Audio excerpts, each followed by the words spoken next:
only dilate the muscle, go in the foramen, go inside the disc. Number two, the objection is whatever you do in interlaminar surgery, you are working on the dorsal surface of the disc. You do not look inside the disc. So maybe you may leave some fragments inside. You must wash or watch inside the disc. Because the pathology in herniation always starts inside, not outside.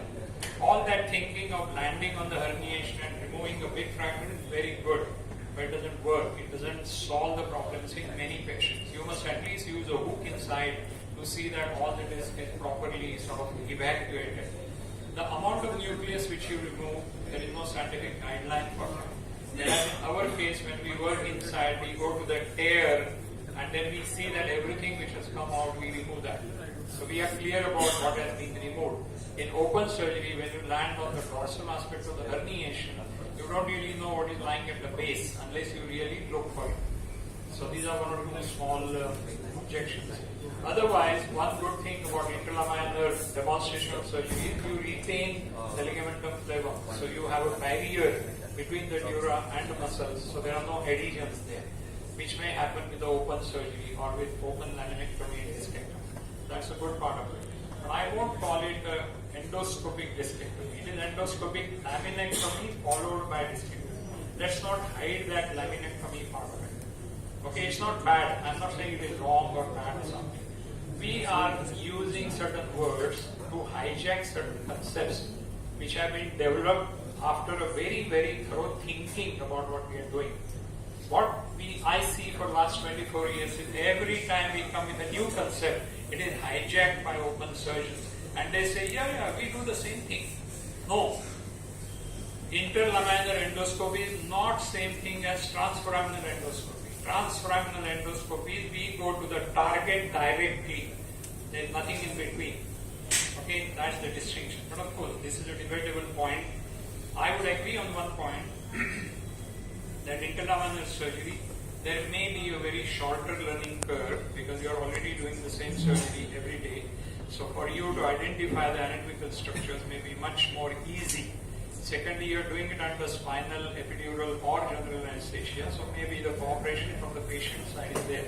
But again, if you are doing it for pain, the pain has to be identified. So your surgery is primarily image guided. I mean, the decision making is image based, not symptom based.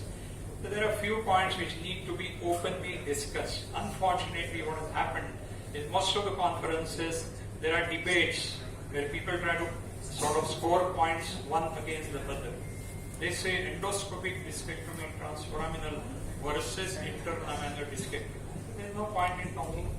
Two things are different. Okay? There is nothing, no similarity. Our thing, we are based on symptoms. We do not touch any structure except the target. We are much more precise about targeting. You are landing on the lamina, you are cutting the lamina, then retracting the nerve, etc., then go down and do joint. Again, when the target is ahead or ventral to the dural sac, you are working from behind. What's the purpose? I mean, you tell me one single indication, apart from maybe high iliac crest or a very big good L5S1 window where you put interlaminar. What other indications are there? All the indications shown in the picture are debatable. Foraminal herniation you do through interlaminar. I mean, you can't do it. You have to cut a facet in that case. Going above, going over the top, it's all fine. It's a good English word to understand, over the top. It doesn't achieve the result. Many times, whatever is lying ahead or outside the medial pedicle line is not even visualized. You're doing by fluoroscopy. Again, I'm not against interlaminar, but I can tell you that sometimes I do get irritated because it is being pushed all the time against transforaminal.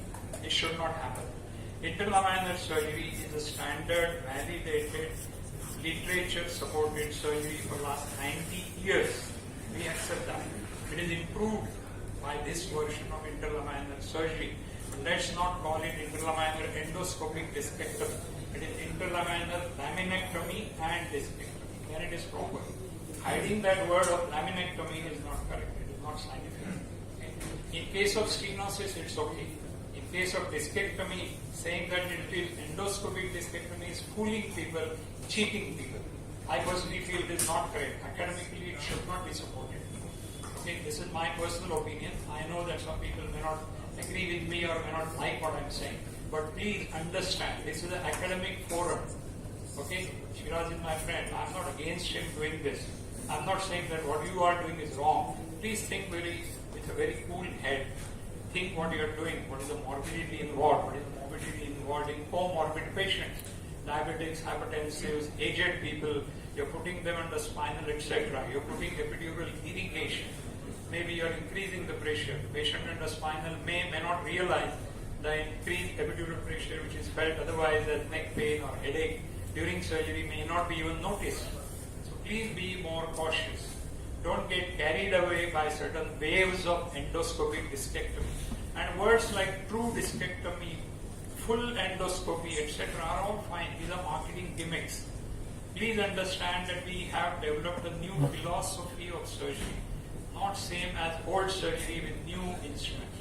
So I think that is enough. So we'll take a break now, and then we'll go for the last session. In the last session we have, I'll just